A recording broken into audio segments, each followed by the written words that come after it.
In the heart of a bustling metropolis, the tale unfolds of a spirited young woman whose aspirations were cruelly shattered. Kara Nichols, a vibrant 21-year-old, vanished without a trace, leaving an aching void that would haunt her loved ones indefinitely. As days morphed into weeks, the flicker of hope began to wane, and it seemed that the search for Kara would slip into the annals of forgotten history. Yet, just as despair threatened to engulf her story, a shocking revelation and the relentless pursuit of a new investigator would unearth a harrowing and unsettling reality. The hidden truths emerged as this investigator took on the case, inviting us to delve into the poignant and gripping saga of intrigue, betrayal, and the relentless quest for justice surrounding Kara Nichols. The financial burdens of a thorough and impartial investigation are evident, yet what transpires when those entrusted with safeguarding the community neglect their duties? When society chooses to overlook the plight of the victim, cloaking its apathy in phrases like, "she brought it upon herself," the bereaved family is left grappling with sorrow and uncertainty, forsaken by the very system designed to uphold them.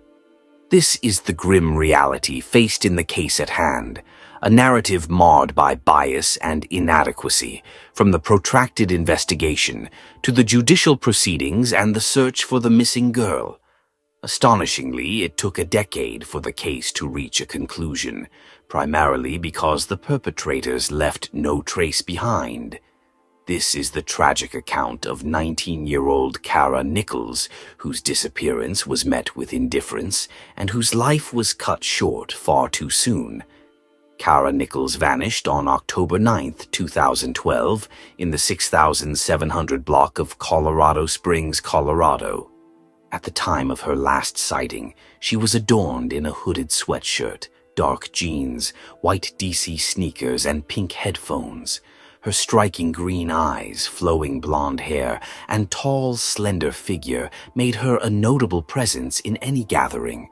Her body was adorned with an array of piercings, from a delicate stud above her lip to multiple adornments in her ears.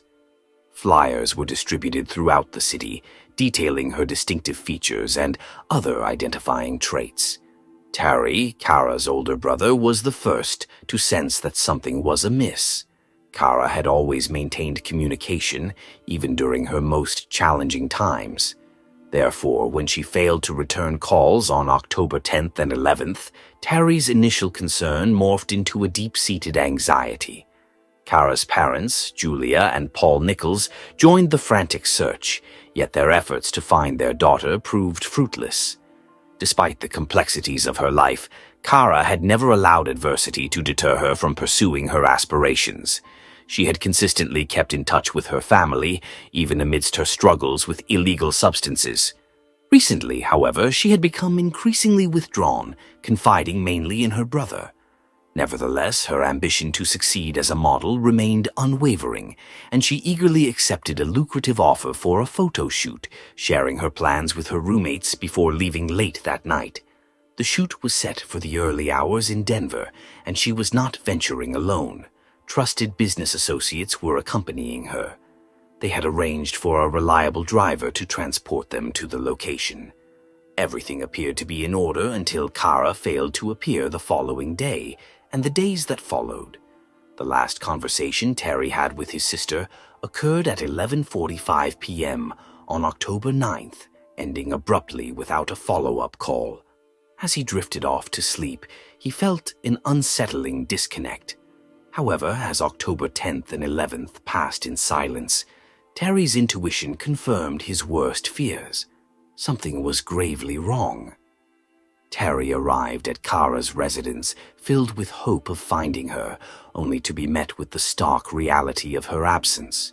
Scattered around were her cherished possessions, the laptop she relied on, her cosmetics bag, purse, charger, and a surprising $300 in cash, all left behind. It was evident that Kara had not planned for an extended departure. Her laptop had not been accessed in over 2 days, a striking deviation from the norm for the ambitious model who was perpetually on the lookout for new opportunities. In desperation, Terry recounted his concerns to the police, yearning for them to initiate a search for his sister. However, their response was lackluster. They reminded him that Kara was an adult, free to choose her whereabouts, suggesting she might simply be delayed at a photo shoot or enjoying the company of a clandestine admirer. These explanations did little to assuage Terry's fears. He knew his sister well enough to sense that if something were amiss, she would have reached out to him by now. The officers, seemingly unconvinced, advised him to return if she remained missing. Terry's apprehension was not unfounded. To understand the depth of his concern, one must consider Kara's life. Born on May 20th, 1993, she was nurtured by her older brother and younger sister. As the middle child, she radiated warmth and creativity, excelling in painting and earning accolades in various art competitions. Yet, beneath her vibrant exterior, lay a sensitivity that often burdened her with the weight of others' emotions. Her brother was her anchor, the one she trusted above all. However, as time progressed, a shift occurred within Kara. She grew increasingly withdrawn, her academic performance declined, and at the tender age of 13, she faced arrest for shoplifting. A bewildering act for her loving parents, who struggled to comprehend her motivations. Terry, who had always envisioned her success, began to recognize this behavior as a form of rebellion, a desperate attempt to break free from the constraints she felt suffocated by. He believed that treatment would provide relief, as it was agonizing for him to witness his beloved sister's rebellion. After a short stint in therapy, Kara's mental health began to find some equilibrium at the tender age of 16. Yet, fate took a cruel turn when she lost her cherished pet dog. This heart-wrenching loss plunged her into a profound depression, prompting her parents to seek the guidance of a psychologist once more. Unfortunately, the therapy sessions yielded little success. Her condition deteriorated, leading to her eventual admission to a psychiatric facility where she was diagnosed with a personality disorder. The side effects of the prescribed medications proved to be overwhelming, causing Kara to abandon them in favor of illegal substances, which she mistakenly believed to be a safer alternative. Her behavioral issues necessitated her attendance at several alternative schools before she finally graduated. Following high school, she took on a role as a waitress while fervently pursuing her childhood aspiration of becoming a model.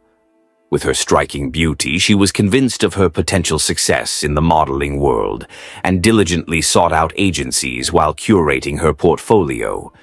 During this period, her health began to improve, and she successfully overcame her detrimental addictions. However, as time passed, she recognized the lurking dangers of this lifestyle and began to distance herself from it. She was on the path to renewal. In the summer of 2012, the Nichols family relocated to Chicago, Illinois, yet Kara struggled to acclimate to her new surroundings. Her depressive episodes resurfaced, and she fell back into her self-destructive patterns. Her brother, eager to assist, enrolled her in a drug rehabilitation program, but she was soon expelled for failing to adhere to the rules. The Nichols family found themselves at a crossroads, uncertain of how to support their daughter, and deeply concerned about the source of her meager income from waitressing. As her treatment came to a halt, her parents' hope dwindled, leaving them anxious about her daily mood fluctuations.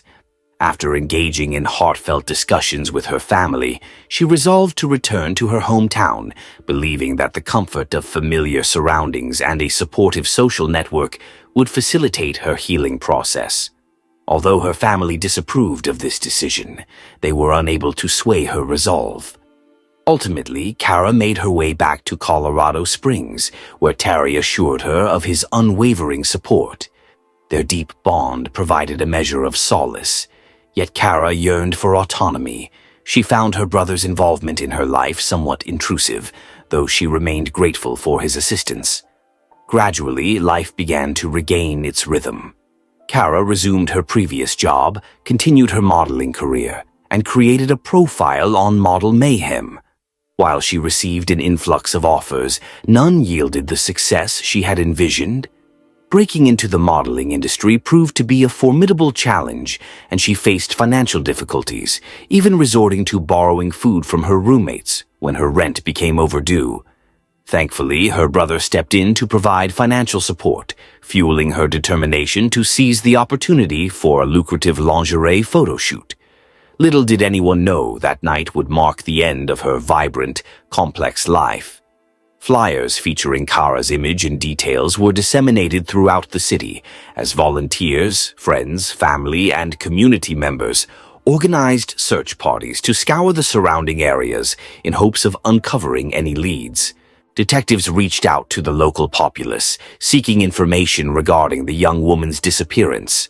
Kara's family relentlessly pursued answers, engaging with the media and appealing to the public for assistance.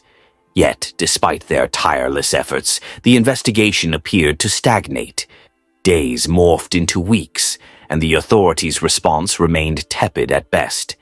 Their frustration mounted as they faced continual delays and justifications from the police, feeling as though Kara's case was being overshadowed by the multitude of other investigations demanding attention. In a secluded region renowned for its livestock burial sites, a body was unearthed, a location traditionally reserved for the interment of deceased animals.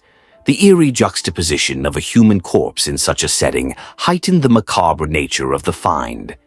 Discovered by a passerby well acquainted with the local customs, the sight of the body was an unsettling anomaly. Nearly 2 months after Kara's mysterious disappearance, the Nichols family received the heart-wrenching news.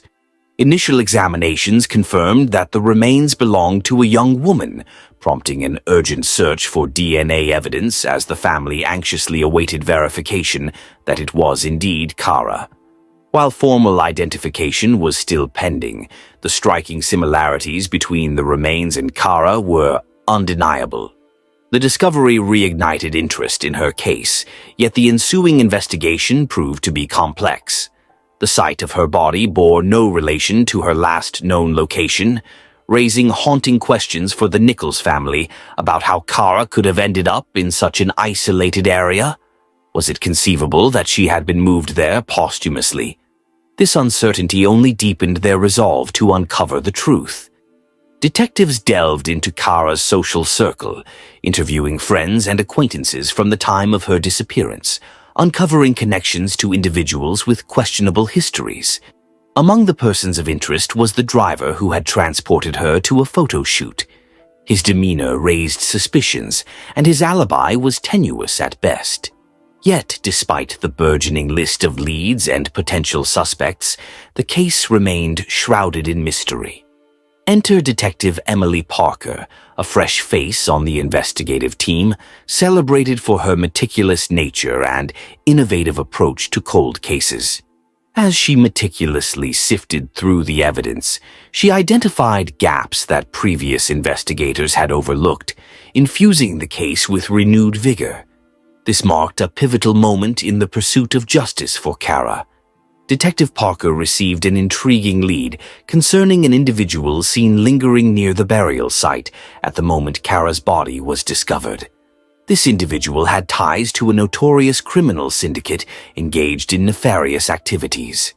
Following this lead, Detective Parker delved deeper, unveiling a chilling link to Kara's demise. The evidence pointed towards a local man, Michael Reynolds, who was known for his involvement in the criminal underworld and had been observed in proximity to the location of Kara's remains.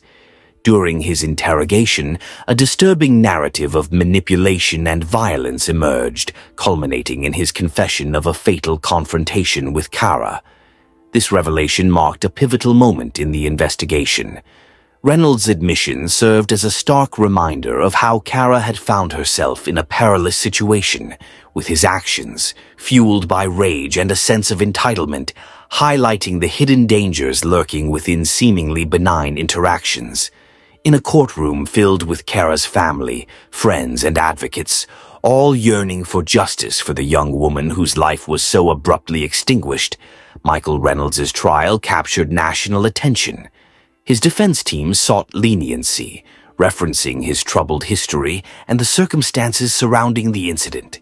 However, the prosecution presented a compelling argument, emphasizing the heinous nature of the crime and Reynolds's previous offenses.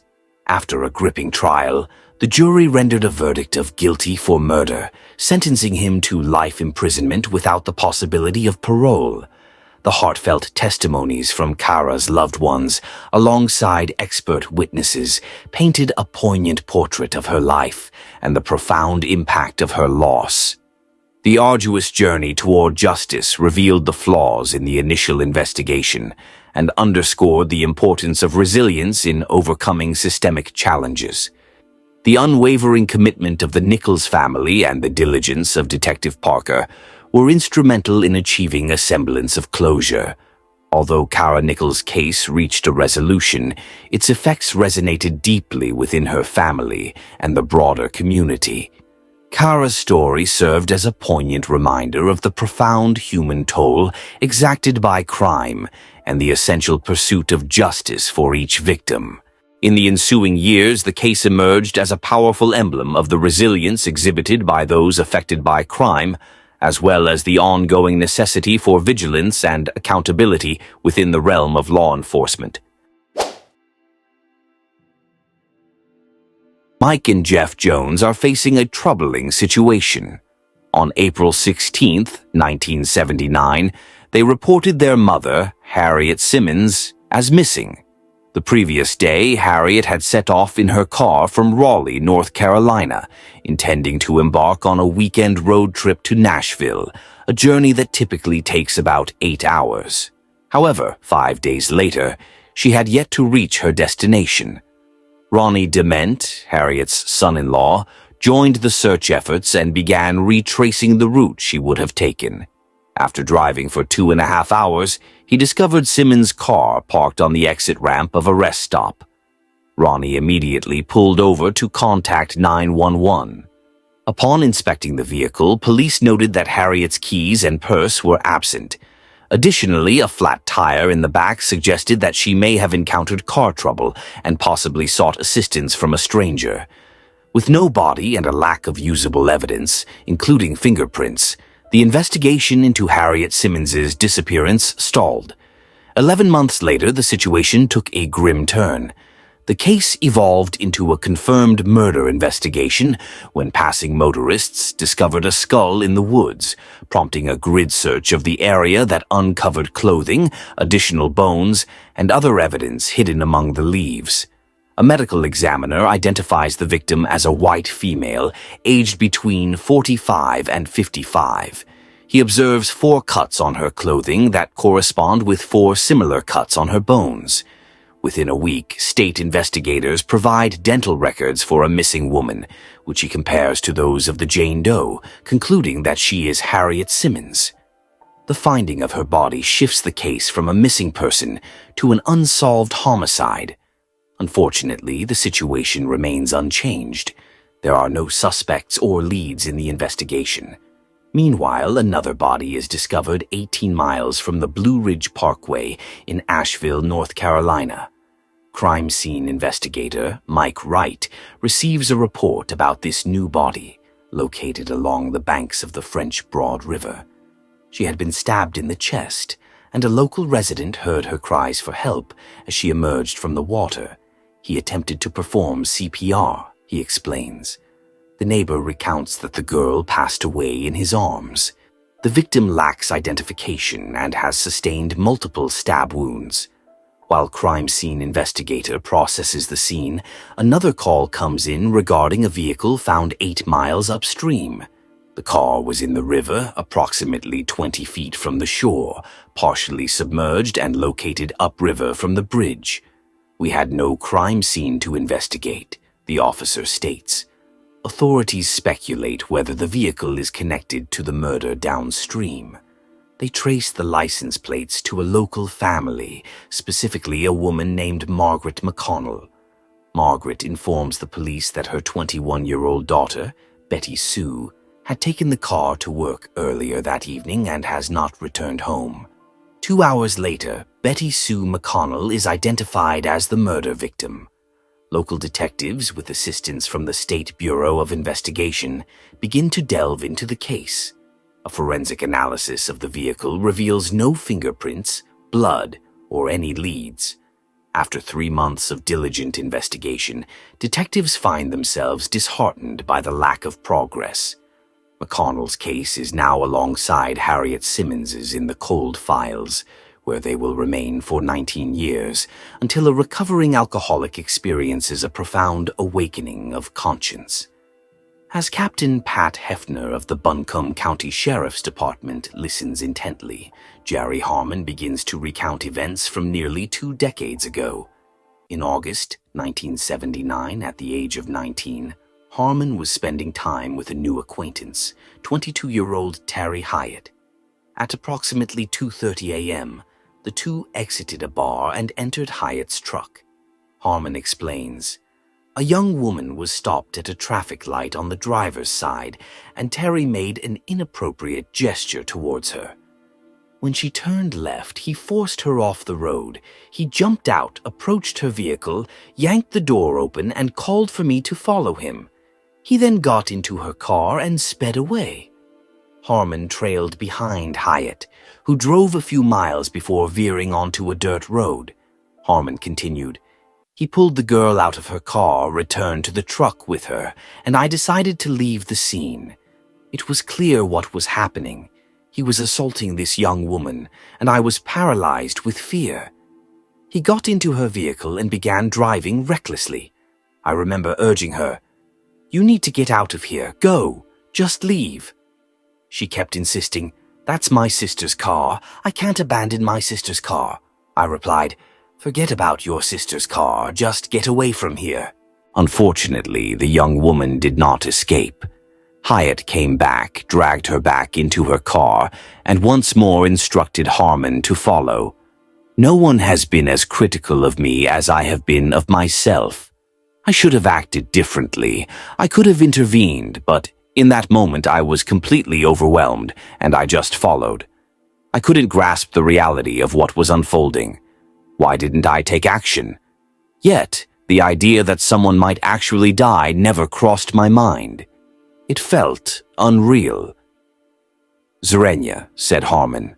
"Hyatt then takes the young woman's vehicle a few miles upstream and drives it into the river. I panicked, and he warned me, 'You must never tell anyone about this because you were with me, and you'll face a life sentence in prison, just like I will,' Harmon stated. For nearly 2 decades, Harmon kept silent. Now he shares everything with Pat Hefner, including the location where the woman's car was disposed of, the French Broad River.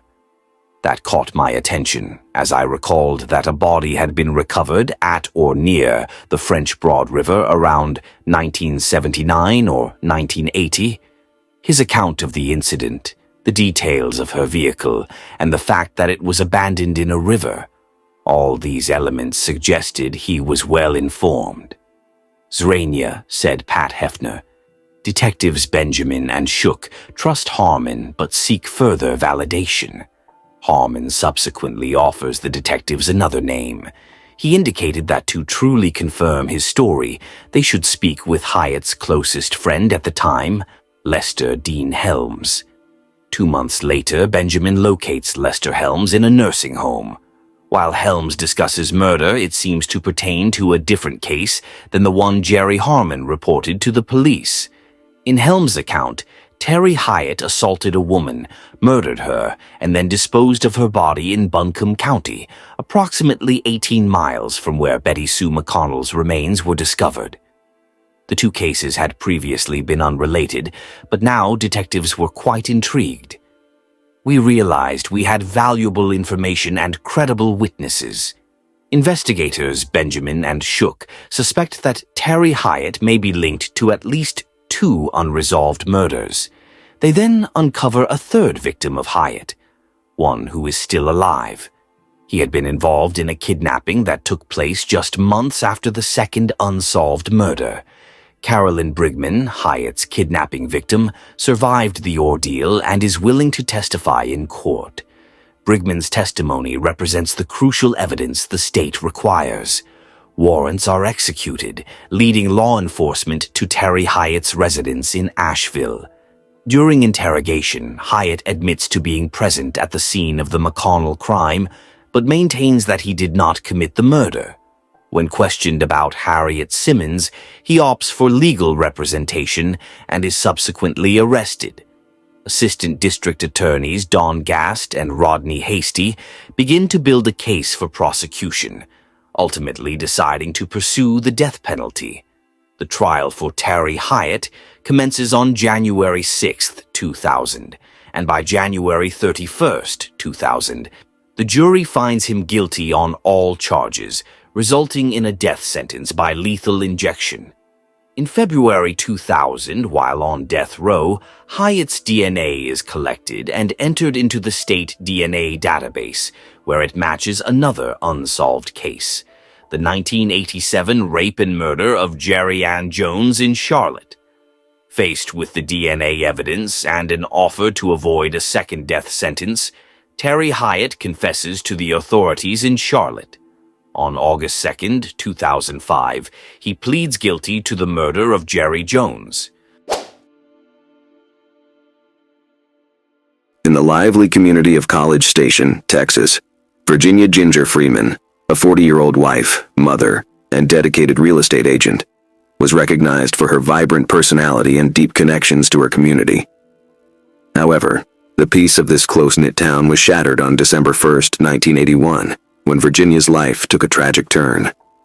Virginia's usual routine of showing a vacant Brazos County residence to a potential buyer ended in a horrifying discovery for her husband, Charles Freeman. Alarmed when Virginia did not return home from work, Charles discovered her lifeless body in the empty property. The scene was marked by extreme violence, with evidence of head trauma and neck stabbing. It was a crime that investigators later described as an act of excessive force, highlighting the brutality inflicted on this unsuspecting woman. The investigation began with Charles Freeman as a primary focus, a standard procedure in such cases. However, a thorough investigation ruled out any marital issues, and Charles provided a solid alibi, clearing him as a suspect.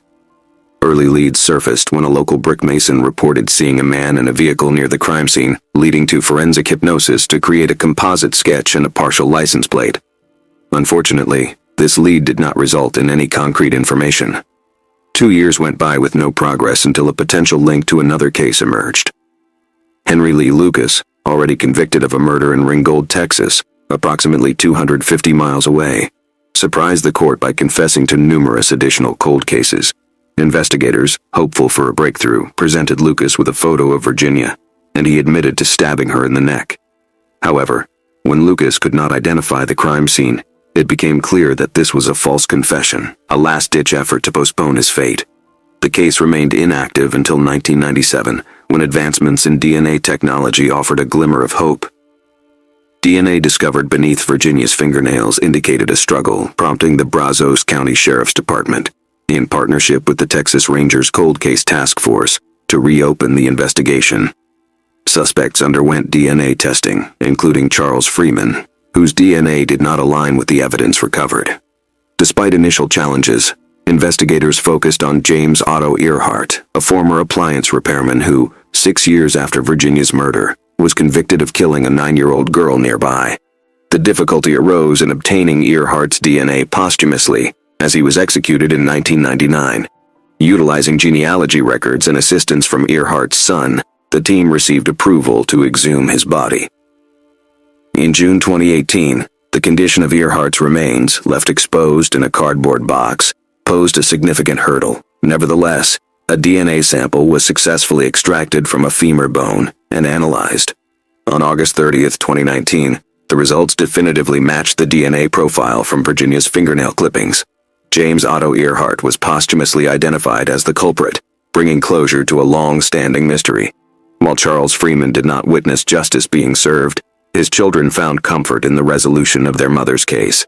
Despite their disappointment in not being able to apprehend Earhart, the investigators celebrated the resolution of a case that had plagued the community for nearly 4 decades. The journey from a brutal murder to a posthumous conviction highlighted the determination of law enforcement and the advancing role of forensic technology in solving cold cases.